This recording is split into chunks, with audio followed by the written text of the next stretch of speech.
This is Alp with Alp's Machines. Hello, and yeah, welcome back. It's been a long time. Life is life. We've been busy. But today, we are returning from a trip. We're going to get the RX-8 back together.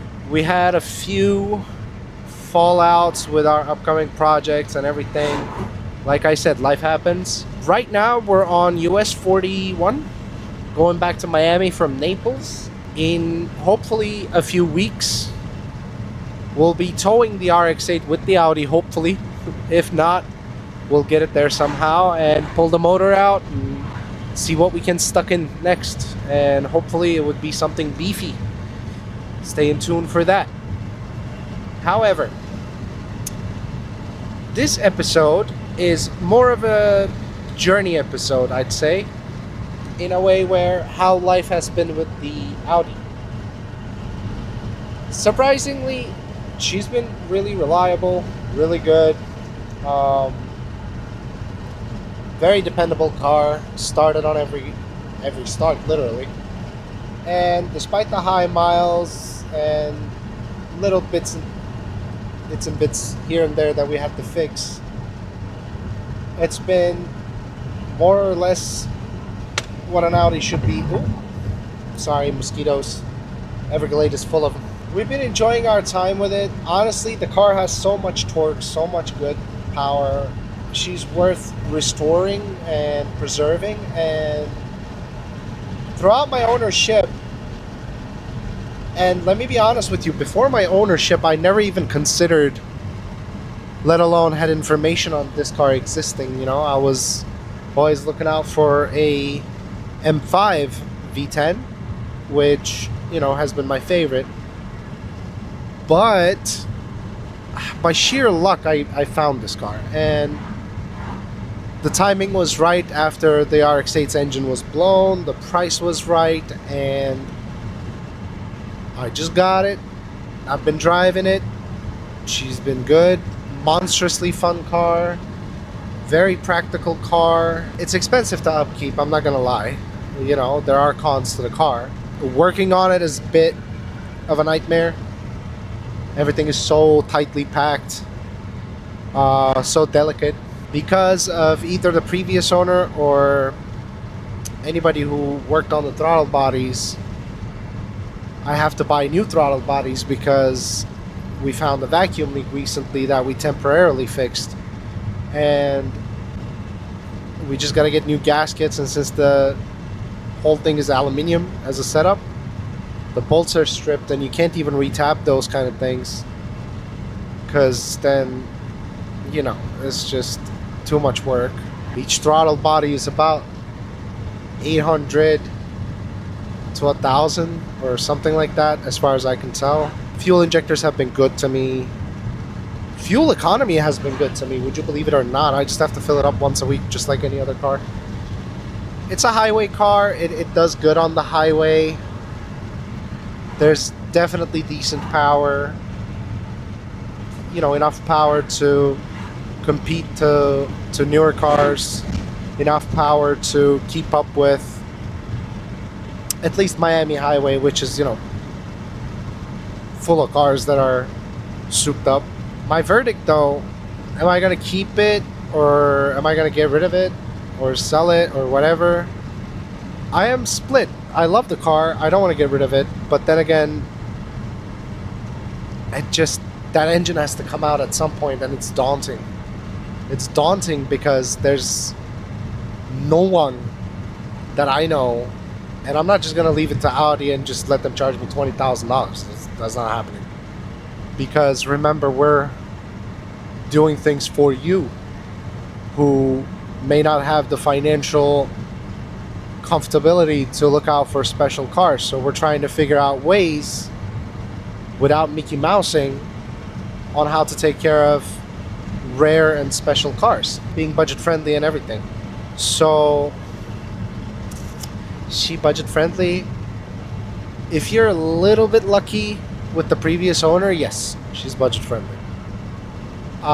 Just 11 gallons of oil is just 11 quarts or gallon, whatever.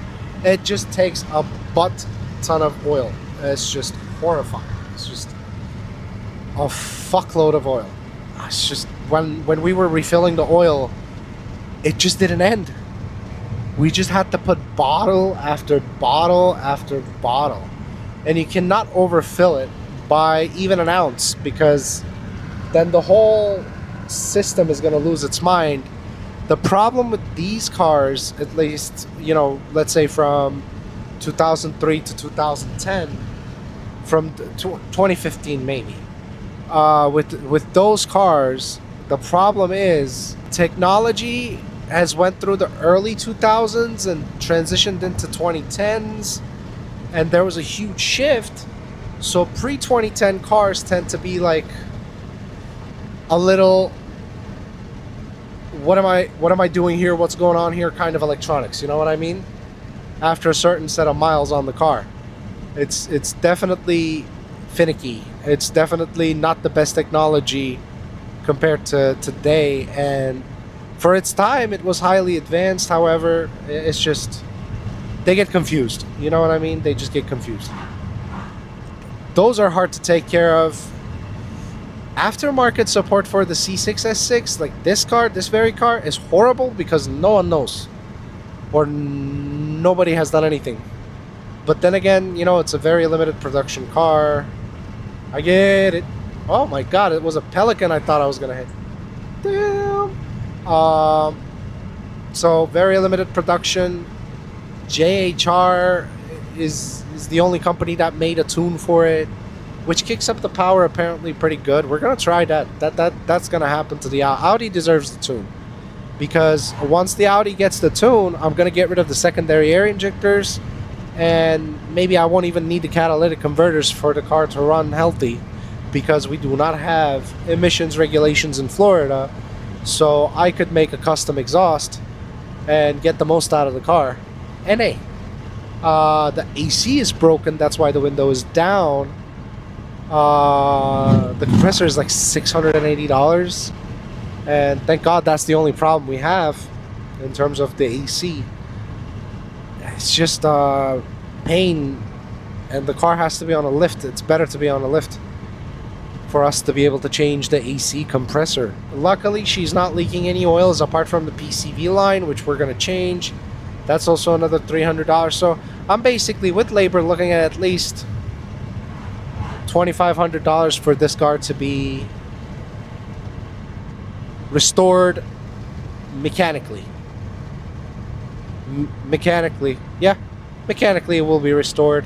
Digitally it will be restored. There are a few electrical gremlins here and there. It's just a matter of figuring them out. It's usually just some cleaning to do with these old ones. Yes, I am doing the speed limit, funny enough. I only do it when I talk to you guys, I swear. I'm usually 5 under. Long story short, my verdict is that, is it a great car? It's more than that. Is it easy to live? Yes. Is it reliable? Yes. It is fairly reliable. It's just the maintenance and the parts that are expensive. That's literally that. And the reason why the maintenance is expensive, there's 10 of everything or 2 of everything that you would find in a normal V8. You know what I mean? Or a inline 6 or a normal car. Or, you have a Honda, it's a 4-banger, good for you. You only buy 4 spark plugs and 4 coil packs, and that's it. You're done. I need 10 of those. And I have 2 throttle bodies, and it's fly-by-wire, and it's mostly digital. It's halfway mechanical, halfway digital. It's hard to come by parts. Are you gonna get supplies from Audi? You will, for sure. I looked into it. It's just expensive as balls, I swear to God. Audi's charging like $1,300 for the same part that it costs $600, and it's just not even labor. I mean, doing your own labor or being capable of doing it is really good, in a sense where, okay, you can tackle things although they're expensive, but at least you know how to turn a ratchet, which would make the most sense. So if you're not really, you know, capable of figuring things out on your own, don't buy one. They're definitely undervalued compared to the M5, and the engine is definitely much more reliable than the M5 because the rods don't go bad like that, the pistons don't go bad like that. But for the timing maintenance, the engine has to come out. So you're going to be spending at least $4,000 every 2 years on an M5 BMW, but you'll spend $10,000 on an Audi, and you'll get 170,000 miles out of it, which, if you're not driving it daily, you can't ask for more for a collectible super sedan that you want to preserve and keep. So there's that. Would the values ever come up? I think if bigger YouTubers mentioned it, and if people were more aware of its existence compared to its station wagon brethren in Europe, yes, it would definitely pick up in price, because it is genuinely a car of a lost era that a lot of people miss nowadays. It is definitely, absolutely collectible, special, rare beyond belief. And it's one of those cars that flies under the radar because it just looks like an Audi A6. There's nothing about the looks of it apart from the exhaust. That's quad tip, and the V10 badge on the fenders. There's nothing that screams, hey, look at me, I'm a super sedan. So it's very much of a nice car to, if you know, to have. It's definitely better than having a 335 sedan. It's definitely better than having a 328 sedan to have. It's definitely more car for the buck, and you can find the Audis between 10 to 15 depending on the condition. And I'm pretty sure you can negotiate them down. I found the second one for like $4,500, but the car is in like crappy condition, honestly. It has a lot of electrical gremlins, so I wouldn't go for that low. I would pay about 12 to 15 and just at least have the maintenance record, because you'll definitely find ones that have been taken care by Audi itself, and it's gonna be worth the buck. You're gonna get a lot of car. So would I suggest as a first car? Hell no. This is definitely not a first car. Definitely not someone 16 should have this car. Another feature that I really like about this car is the Quattro. The car just handles good. I used to have a E61 530 Xi wagon, which was also all-wheel drive. I think we can put the picture where here. Is that good? Yeah, you can do that. Can we do that? Right there. I drove that car for maybe, let's say 5,000-6,000 miles before I got rid of it, because I almost finished my wide body 335, which I mentioned in a previous video where we watched the Audi. Right there again. So that was about being done, so I got rid of the wagon quite quickly, although I'm not gonna lie, it was awesome. It's such an awesome car, but the body roll on that was intense, and it was not even on the bags anymore. We had coilovers. We had BC Racing coilovers on it. It was quite nice. It was flashed. It wasn't a fast car, not nearly as fast as the Audi, for sure. But the wagon did not, although a BMW 5 Series did not handle as good as this. And they weigh about the same. They're about the same length. They're about the same width. On the contrary, this has the bigger engine too, a 3-liter inline six, so it should be lighter in a sense. But no, this is overall a much better performer compared to a 5 Series BMW.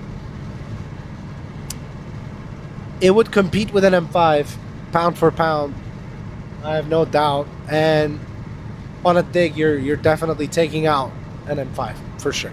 What can you do to this car? I mean, you can't do forced induction at all because it's a high compression V10. It's one of the early development V10s. So I don't know. I haven't seen anybody do it apart from Audi themselves putting twin turbos on it. But the TFSI definitely has different internals, although the same block. I would believe that they definitely changed the compression ratio to a lower compression on the twin turbo for sure. Definitely forged internals, definitely something different about the R8. But then again, the R8 was the halo car for, you know, for the Audi mainline. I'm able to live with it. You know what I mean? It's a very livable car. I daily drive it. I know it's a shocker. These damn mosquitoes in the Everglades. I can definitely daily drive it. I can definitely enjoy it. It would be better if I fixed the AC, obviously, because it's Florida. Florida is hot, and it's summertime now, and it's scorching. Genuinely scorching. Do I have a plan for another car? I'm really split between getting rid of both the Audi and the RX-8 and actually going for the RX-8. And I think I'm just going to finish the RX-8 and give it the love it deserves. After all these years, I feel like if I just am patient just a little bit, make a little bit more money, and if you guys like, share, and subscribe and support me, that would be even faster. So I appreciate that already. And I swore that I wouldn't do this, but genuinely, I want you guys to like, share, and subscribe so I can actually make things that are different than other people. And I believe I do. I don't do similar content. It's real. It's raw. You know what I mean? We're not scripted. I know I promised certain things in the early days, but people are people, and there's nothing I can do about circumstances in life that change. And I hope your circumstances in life change for the better too. I truly want that for everybody, but also especially for myself, honestly. Coming back to the Audi, it's a charmer. She's a rare car. I suggest owning one. I suggest loving one. But my car is 175,000 miles, and it's the second block that's like 60 to 80,000 miles, I believe, given the condition of it. I would recommend buying a sub 80 to 100,000, like maybe like at least below 100,000 miles if you can find one. If you can find one at like 60, 50, 40,000, you just struck gold. You can definitely keep that in your garage, take it out maybe for 5,000, 6,000 miles just to enjoy it, clear it at 50,000 miles, and you'll definitely appreciate that value. Just start it once a week, don't let the engine sit. On the other end, I know I've been teasing the RX-8 and what's going to happen to it for a little bit since the beginning of the video. The RX-8 has blown as expected. I always expect to blow it. I don't ever not expect blowing my RX-8. Never. If I'm past 110,000, 115,000 miles on a Renesis, I expect for it to blow. It's just the reality of the engine. There's nothing you can do about it. But 100,000 miles on a Renesis is good enough for me. It's meant to be rebuilt there every once in a while. It's meant to be played with. It's an enthusiast car. It's not something that you should live daily with, which I did for a long time. It's just that if you don't love the car, you cannot live daily with it. I found a block for the Renesis, and I want to do a supercharger, It's just a matter of figuring out the setup for the supercharger. It's kind of, you need to make like custom manifolds for the supercharger to fit. I mean, Everglades is just beautiful. Hold on one second. Let me soak this beauty in, because it's like 7:20. It's literally ye old town. It's such a beauty outside. The sun's going down behind me. Allegedly, there's supposed to be a motorcycle picture right there. There? Is it there? Okay. Allegedly, that bike has seen 215 miles an hour on this very road. Allegedly. I don't know who owns the goddamn bike, honestly. I'm just going to show you the picture. I don't know what bike it is, but I remember it's this road, given the videos that I've seen from the owner of the bike. I don't know. So a supercharged Renesis will definitely push like around 300 horsepower if I can tune it. I don't know how to tune it for shit, but there's VersaTuner, so I think it should work. One of my frenemies is selling his turbo car. I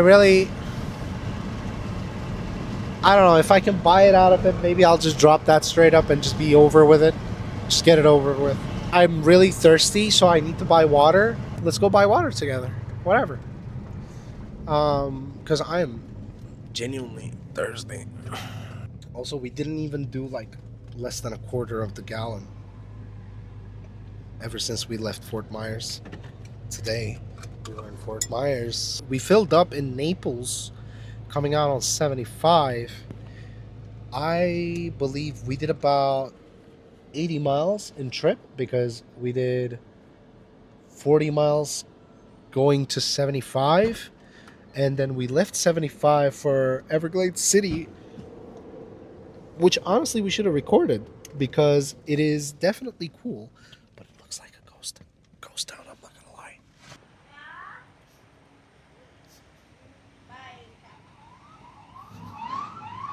Do we have any Hot Wheels in the car? Alright, we're gonna give a young enthusiast Hot Wheels. Let's see.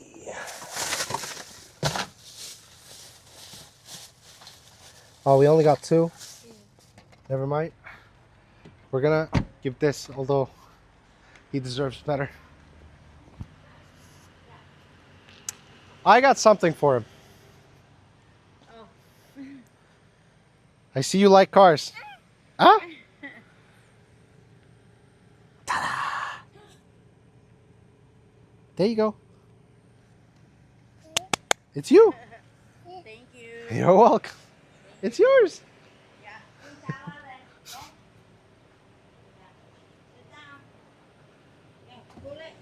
Okay. This is the first time I've been around here in this store. It's a lot of gator stuff. Let's look at them. Ooh, gator heads. I think these are real. I genuinely think these are real. Look. It's crazy. His teeth. Let's grab a drink.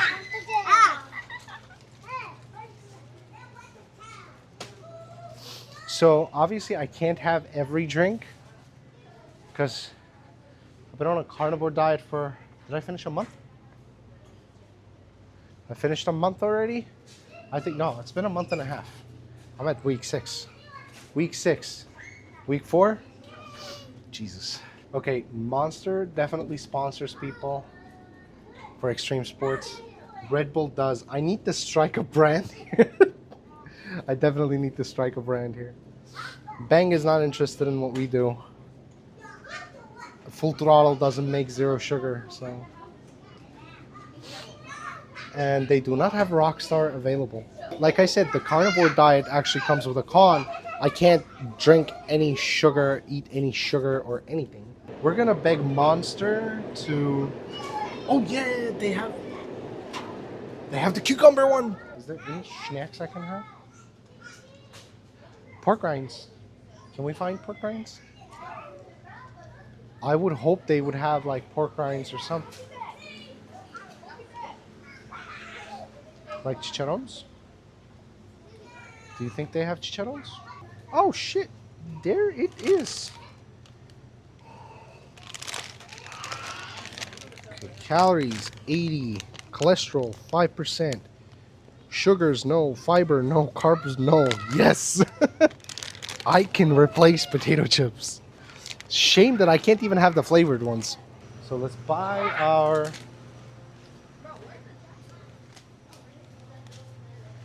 stuff. Okay, we wait. We should do a 360 around the V10 to see how much bug massacre we've committed, because I'm not sure. Do you think we should buy something traditional and local like Gatorhead? No, okay, actually we did get a lot of gifts today. I actually have a new pen. Can't wait to show it. I would beg Monster to never stop producing this.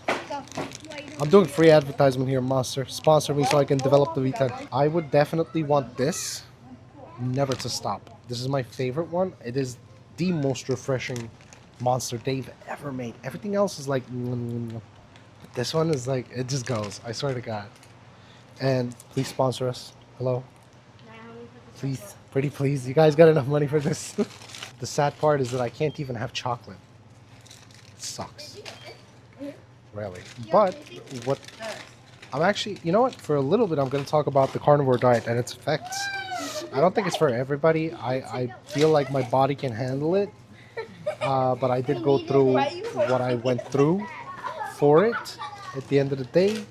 So I'd say carnivore diet may not be for everybody, but if you're like a fat ass like me, definitely is going to work for you. 4 weeks, I feel the difference. I see the difference. My people get to see the difference, which is really, really good. So I can appreciate the difference in how that diet changed my life. The bloating is gone. I would have constant bloating because I didn't eat really good. I didn't necessarily, consume healthy stuff either. I mean, I would eat good food. It's just my snacking habits. Potato chips, chocolate, overdosing on chocolate. You know what I mean? And come to say, maybe a lot of people do smoke weed. Maybe they do drugs. I don't do any of that. I barely drink some wine if I do ever. So I'm pretty much straight edge. You know what I mean? Apart from my bad smoking habit, which, I figured out I can kick out at any time. Because I stopped for a month, I got back on it again. But it's easy to quit, for sure. When you just stop, you just stop. But I needed to lose the weight. It's just, and this is still an ongoing process. So we're hoping to go down another 40 pounds, 30, 40 pounds in fat. Once that goes away, then we're going to start working out. Then we're going to, shape our body to the desired shape, because I feel like every man should definitely achieve their, mind you, I do not need any bags, if you don't mind. Okay, no problem. Let's save the planet at a time, one bag at a time. Not a problem. All right, thank you so much. There we go. Thank you so much. Have a great day. All right, let's go. Let's see the bug massacre. Not that bad. She looks clean, actually. That car wash did good for it. It's not that bad. It's really not, honestly. All right, let's get the camera girl in. All right. We are back on the road, hopefully soon. Let's get our car started. Please sponsor me, Monster. If you guys sponsor me, there's nothing I can't do. Monster Energy, if you hear this, I've been a loyal client for many, many years, probably have kidney problems because of this, but I don't drink any other soda. I don't drink any other soft drinks. I literally just drink Monster. Literally. If anybody deserves your sponsorship, it's me. Okay, I'm not a big profile celebrity yet, but I deserve your sponsorship. Make me a celebrity. You guys have the background and I have the crazy ideas, since you guys like extreme stuff. Trust me, give me the sponsorship and I'll give you guys extreme stuff. And will triple your sales. Alrighty, we're back on the road. I genuinely like this. It tastes like cucumbers. You want to try? Try. I promise you. She doesn't like carbonated drinks. It's very sweet. You don't like it? It's very sweet. Yeah. But it has no calories on it. So, where was I? What was I talking about? Oh, the carnivore diet. Right. So, when I first started the carnivore diet, it was easy. Early on, it's easy. You just eat meat. That's all you eat. You just cut out the snacks and you start, hammering meat. And that's all you do. Literally. However, my body's reaction was I get sweats. Random sweats. Random overheating. I did get sick a couple of weeks ago. When you're sick and doing that diet, it's even worse. It really pulls your energy down. You gotta stay at ketosis for a long time. It's not fast in terms of losing weight. I mean, it's faster than any other diet you might try, but it's also not so fast like harmful stuff like Ozempic and stuff like that, where it will definitely kill you at some point. It will prevent sagging of the skin or cracks on the skin. I am yet to encounter one on my body, so it's pretty good. On that, like taking your time. Okay, we're sticking to this diet.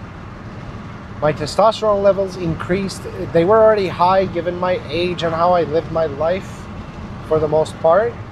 But you definitely feel more masculine than normal.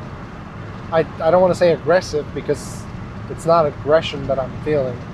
But it's like more, yo, kind of thing, you know what I mean? So that's good.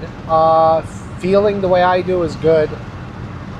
Seeing progress is genuinely good. It definitely gives you that positivity that you need to overcome whatever you're trying to overcome.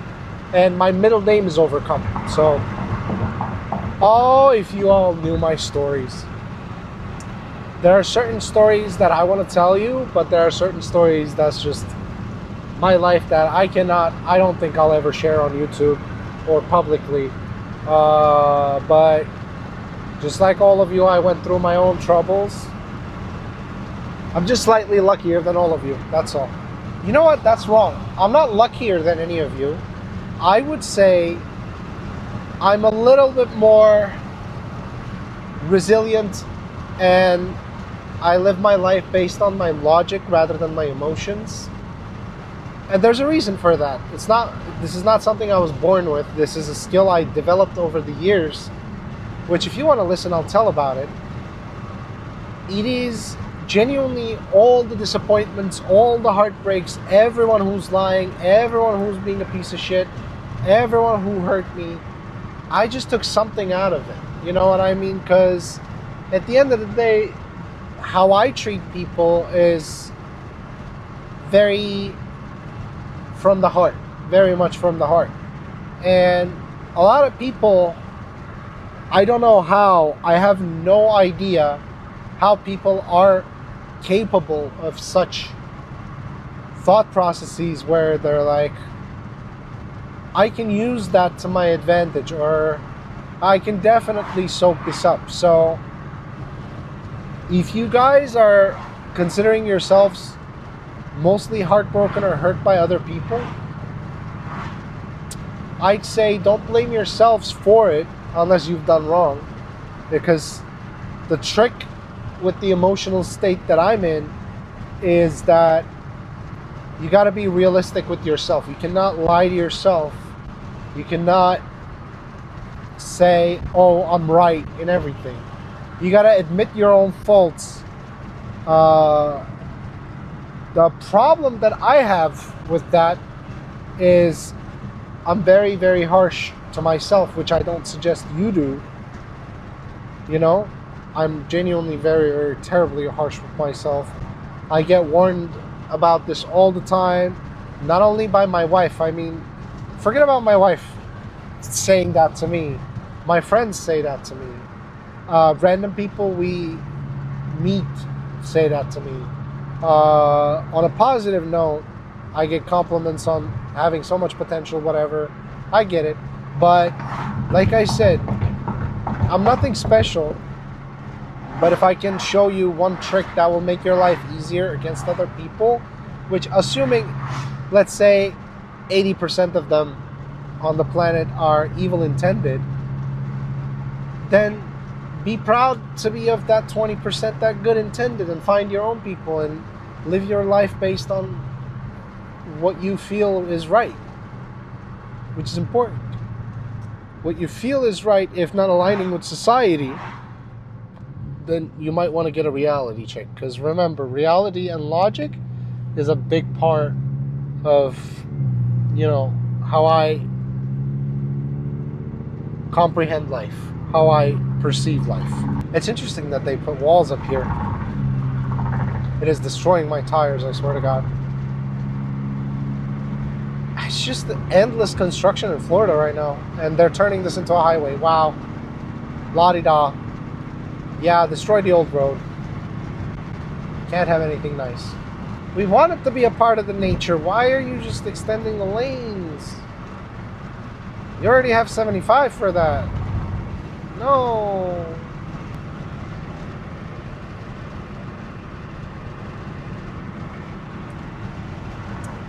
Dear Lord, I was thirsty. Sponsor me. Monster. I'm telling you. Please sponsor. I beg. Look, I even look so cute. So if you are very logical with how people are, and if you're realistic with yourself, and if you read the Meditations by Marcus Aurelius, I think that was the Roman emperor who wrote that. Yeah, Marcus Aurelius. So read Aurelius's Meditations. Being a little bit stoic is good, because if you do not perceive life in a good light, life is not going to appeal to you nicely. So make sure life is positive through you. That way you'll live a positive life. Don't expect the positivity to be something that you can receive, but the more you project it, the more you'll surround yourself with it. It is actually you who dictates positivity of your life, which you might call delusional. To that I would say, what is delusion? Isn't it delusional that you all look at life very negatively? I think that's also delusional. Delusional is not one end of a positive negative spectrum. It is having unrealistic expectations of something. But this is my interpretation of being delusional. My point being is, I'm not delusional. I told you, I'm very realistic in terms of what it is. But we genuinely generate that positivity from within ourselves. I don't want to sound like every motivational speaker that talks to you and gets you nowhere. At least I'm not selling a course on how to be successful. Because for the life of me, I don't even know how to be successful. I'm just doing whatever successful people do, that I know for a fact that they're successful. So I can't give you good advice on how to be successful. Apart from the fact that being persistent and relentless is genuinely a good skill and a good thing to have in the path of success, for sure. Persistence is definitely the only advice that is guaranteed to bring you success. Persistence. Unlimited, relentless persistence. Because once you accept the fact that you're gonna get a lot of negativity, but one positive will completely overturn all of the negatives, it's just the negatives are not gonna mean anything to you. Nothing. Think about it this way. You fail, you fail, you fail. You fail, you fail, you fail. You fail, you fail, you fail. You succeed huge. Does the failures matter? Do you sit back when after you succeed? Are you going to sit and look back and say, oh, well, I failed like a million times? No. No, you won't. You know, so... Anyway, generating positivity is not delusional because although, yes, this is exactly the point I was trying to make about delusion. Although I'm telling you to create that positivity, I'm also going to tell you that it is the hardest thing to do, especially when you're going through so many things over and over again. Like sometimes, you know how life throws so much bullshit at you, so much negative things. However, I solved this problem by believing in God. Some of you may not. You don't have to. I do. You don't have to, but I do, because I find in my life that God exists. I have enough proof that is not tangible, but to me it's real.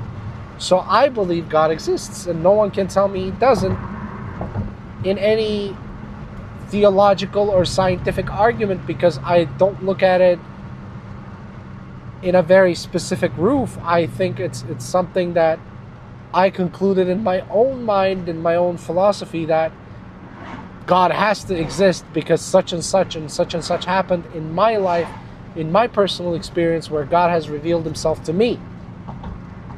I hope He does it to you too, but some of you may not seek it. And honestly, in life, from my personal experience, I'm no better than any of you.